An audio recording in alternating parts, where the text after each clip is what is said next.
ಸ್ನೇಹಿತರೆ ನಮಸ್ಕಾರ, ಹೇಗಿದ್ದೀರಾ ಎಲ್ಲರೂ? ಯಾರಾದರೂ ಮೊದಲನೇ ಬಾರಿ ನಮ್ಮ ಚಾನಲ್ ನೋಡ್ತಿದ್ರೆ ಈಗಲೇ ಸಬ್ಸ್ಕ್ರೈಬ್ ಮಾಡ್ಕೊಳ್ಳಿ, ಹಾಗೆ ಪಕ್ಕದಲ್ಲಿ ಕಾಣುವಂತಹ ಬೆಲ್ಲೈಕನ್ ಒತ್ತಿ ಅಂತ ಹೇಳ್ತಾ, ಸ್ನೇಹಿತರೆ ಈ ವಿಡಿಯೋನಲ್ಲಿ ನಿಮಗೆ ಒಂದು ಸಂದೇಶ ಕೊಡೋಕ್ಕೆ ಈ ವಿಡಿಯೋ ಮಾಡಿದ್ದೀನಿ. ಅದು ಏನಂತ ಹೇಳಿದ್ರೆ, ಮುಂದಿನ ಅಂದರೆ ಆಗಸ್ಟ್ 15ನೇ ತಾರೀಕಿನ ಮೇಲೆ ಅತಿ ಹೆಚ್ಚು ನಮ್ಮ ರಾಜ್ಯಕ್ಕೆ ಮಳೆ ಬರುವ ನಿರೀಕ್ಷೆ ಅತಿ ಹೆಚ್ಚು ಇದೆ. ಹವಾಮಾನ ವರದಿಯ ಪ್ರಕಾರ ರಾಜ್ಯದ ಎಲ್ಲ ಜಿಲ್ಲೆಗಳಲ್ಲಿ ಅತಿ ಹೆಚ್ಚು ಮಳೆ ಬರುವ ಸಾಧ್ಯತೆ ಜಾಸ್ತಿ ಇದೆ. ಹಾಗಾಗಿ ತುಂಬ ಯಾರಾದರೂ ನದಿ ತೀರ ಪ್ರದೇಶದಲ್ಲಿರೋರು, ಡ್ಯಾಮ್ಗಳ ತೀರ ಪ್ರದೇಶದಲ್ಲಿರೋರು, ಕೆರೆ ಕುಂಟೆ ಈ ರೀತಿ ಹೊಂದಿರುವಂತಹ ಚಿಕ್ಕ ಚಿಕ್ಕ ಹಳ್ಳಿಗಳವರು, ಬೆಟ್ಟ ಗುಡ್ಡ ಕಡೆ ಇರುವ ಜಾಗಗಳಲ್ಲಿರುವಂತಹ ಜನರು ತುಂಬ ಎಚ್ಚರದಿಂದ ಜೀವನ ಮಾಡಿ ಅಂತ ಹೇಳಕ್ಕೆ ಸುದ್ದಿ ಮಾಡಿದ್ದೀನಿ. ಯಾಕೆಂತ ಹೇಳಿದ್ರೆ ತಾವೆಲ್ಲ ನೋಡಿದ್ದೀರಾ, ನಾನು ಒಂದು ವಿಡಿಯೋ ಮಾಡಿದೆ. ಕೇರಳದಲ್ಲಿ ಆಗಿರುವಂತಹ ಘಟನೆಯಿಂದ ಸುಮಾರು 500 ಜನ ಒಂದು ಭೂಕುಸಿತದಲ್ಲಿ, ಅತಿ ಹೆಚ್ಚು ಮಳೆಯಾಗಿ ಭೂಕುಸಿತದಲ್ಲಿ 500 ಜನಕ್ಕೂ ಹೆಚ್ಚು ಜನ ಸಾವನ್ನಪ್ಪಿದ್ದಾರೆ. ಅವರ ಕೆಲವು ಜನರ ಮೃತದೇಹಗಳು ಸಿಕ್ಕೇ ಇಲ್ಲ. ಆ ರೀತಿ ಮಳೆ ಆಗಿದೆ. ಹೀಗಾಗಿ ರಾಜ್ಯದ ಯಾವುದೇ ಮೂಲದಲ್ಲಿ ಯಾರಾದರೂ ಬೆಟ್ಟಗುಡ್ಡ ಪ್ರದೇಶದಲ್ಲಿದ್ದು, ಕೆಲವರು ಜಮೀನುಗಳ ಹತ್ರನೇ ಚಿಕ್ಕ ಚಿಕ್ಕ ಮನೆಗಳು ಕಟ್ಕೊಂಡು ವಾಸವಾಗಿರ್ತೀರಾ. ನಿಮ್ಮ ಆ ವಾಸವಾಗಿರುವಂಥ ಮನೆ ಏನಾದರೂ ಗೋಡೆಗಳು ಭದ್ರತವಾಗಿಲ್ಲ ಅಂದರೆ ಸ್ವಲ್ಪ ಎಚ್ಚರ ವಹಿಸಿ ಬೇರೆ ಕಡೆ ವರ್ಗಾವಣೆ ಮಾಡಿಕೊಳ್ಳೋದು ಅತಿ ಮುಖ್ಯವಾಗಿರುತ್ತದೆ. ಯಾಕಂತ ಹೇಳಿದ್ರೆ ಸಾವು ಅನ್ನೋದು ಒಂದ್ಸಲಿ ಹೋದರೆ ಮತ್ತೆ ಬರೋಲ್ಲ. ಜೀವಕ್ಕಂತೂ ಇಡೀ ನಿಮ್ಮ ಜೀವ ಅನ್ನೋದು ಅದು ಅದನ್ನು ಕಾಪಾಡ್ಕೊಳ್ಳೋದು ಒಂದ್ಸಲಿ ಅಷ್ಟೇ. ಒಂದ್ಸಲಿ ಏನಾದರೂ ಹೋದರೆ ಮತ್ತೆ ಸಿಗಲ್ಲ. ಹಾಗಾಗಿ ದಯಮಾಡಿ ನಿಮ್ಮದು ಎಷ್ಟೇ ಕೆಲಸಗಳಿದ್ದರೂ, ಕಾರ್ಯಗಳಿದ್ರೂ ಆ ಥರ ಚಿಕ್ಕ ಚಿಕ್ಕ ಮನೆ ಇದ್ದು, ಕೆಲವೊಂದು ಕಡೆ ತುಂಬ ದೊಡ್ಡ ಮೊತ್ತದಲ್ಲಿ ಮನೆ ಒಂಥರ ಭದ್ರತೆ ಇಲ್ಲದೆ, ಗೋಡೆಗಳು ಸ್ವಲ್ಪ ಸರಿಯಾದ ರೀತಿಯಲ್ಲಿ ಇಲ್ಲದೆ ತುಂಬ ದಿನಗಳಾಗಿ ಆ ರೀತಿ ಸರಿ ಇಲ್ಲ ಅಂದರೆ ಪಕ್ಕದ ಮನೆಯಲ್ಲೋ ಎಲ್ಲಾದರೂ ಒಂದು ಕಡೆ ಇಲ್ಲ ನಿಮ್ಮ ನೆಂಟರ ಮನೆಗಳಿಗೆ ಹೋಗೋದು ಉತ್ತಮ ಅನಿಸುತ್ತೆ. ಯಾಕಂದರೆ ಕೆಲವೊಂದು ಸಂದರ್ಭಗಳಲ್ಲಿ ನಮ್ಮದೇ ಒಂದು ಚಾನಲಲ್ಲಿ ಮಾಡಿದ್ದೀವಿ.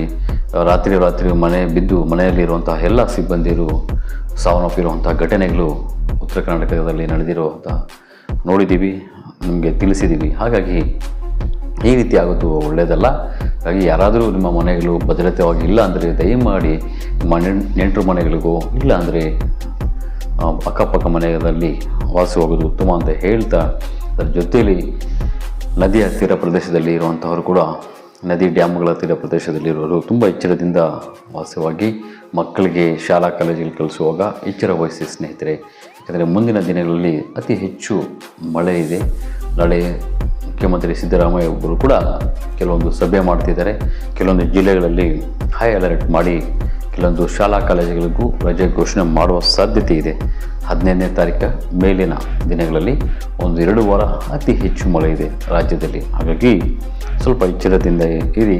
ಅದರ ಜೊತೆಯಲ್ಲಿ ಯಾರಾದರೂ ದೇವಸ್ಥಾನಗಳ ಯಾತ್ರೆ, ಧಾರ್ಮಿಕ ಯಾತ್ರೆ, ಯಾರಾದರೂ ದೂರದ ಪ್ರದೇಶಗಳಿಗೆ ಪ್ರಯಾಣ ಮಾಡುವಂತಹವರು ತಮ್ಮ ಸಮಯವನ್ನು ಬದಲಾವಣೆ ಮಾಡ್ಕೊಳ್ಳೋದು ಉತ್ತಮ ಅನಿಸುತ್ತೆ. ಯಾಕಂದರೆ ಬೇರೆ ಊರುಗಳಿಗೆ ಹೋದಾಗ ಅಲ್ಲಿ ಯಾವ ಸೇಫ್ಟಿನೂ ಇರಲ್ಲ.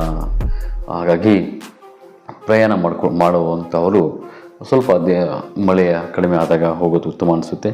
ಅಂದರೆ ಜೀವ ಅನ್ನೋದು ಉಳಿಸ್ಕೊಳ್ಳೋದು ಪ್ರತಿಯೊಬ್ಬರ ಕರ್ತವ್ಯವಾಗಿರುತ್ತದೆ. ಹಾಗಾಗಿ ಯಾರಾದರೂ ಪ್ರಯಾಣ ಇಟ್ಕೊಂಡಿದ್ರೆ ಮುಂದಿನ 15ನೇ ತಾರೀಕು ಮೇಲೆ ದಯಮಾಡಿ ಸಮಯವನ್ನು ಬದಲಾವಣೆ ಮಾಡಿಕೊಳ್ಳೋದು ಉತ್ತಮ ಅಂತ ಹೇಳ್ತೀನಿ ಸ್ನೇಹಿತರೆ. ಹಾಗಾಗಿ ಸ್ವಲ್ಪ ಎಚ್ಚರದಿಂದ ಇರಿ. 15ನೇ ತಾರೀಕು ಮೇಲೆ ಅತಿ ಹೆಚ್ಚು ಮಳೆ ಬಂದಿರುತ್ತೆ ನೋಡಿ. ಕೇರಳದಲ್ಲಿ ತುಂಬ ಜನ ಸತ್ತು ಹೋದರು. ಅದೇ ರೀತಿಯಲ್ಲಿ ಒಂದು ದೊಡ್ಡ ಘಾತವಾದ ಒಂದು ಘಟನೆ ನಮ್ಮ ರಾಜ್ಯದಲ್ಲಿ ಒಂದು ಆಗದಂತೆ ದೇವರು ತಡೆದಿದ್ದಾರೆ. ಅದು ಅಂದರೆ ತಮಗೆಲ್ಲ ಗೊತ್ತಿರೋ ವಿಷಯ, ತುಂಗಭದ್ರಾ ಡ್ಯಾಮ್ದ ಒಂದು 19ನೇ ಗೇಟು ಡ್ಯಾಮೇಜಾಗಿ ಕುಚ್ಕೊಂಡು ಹೋಗಿ ಇವತ್ತು ಅದನ್ನು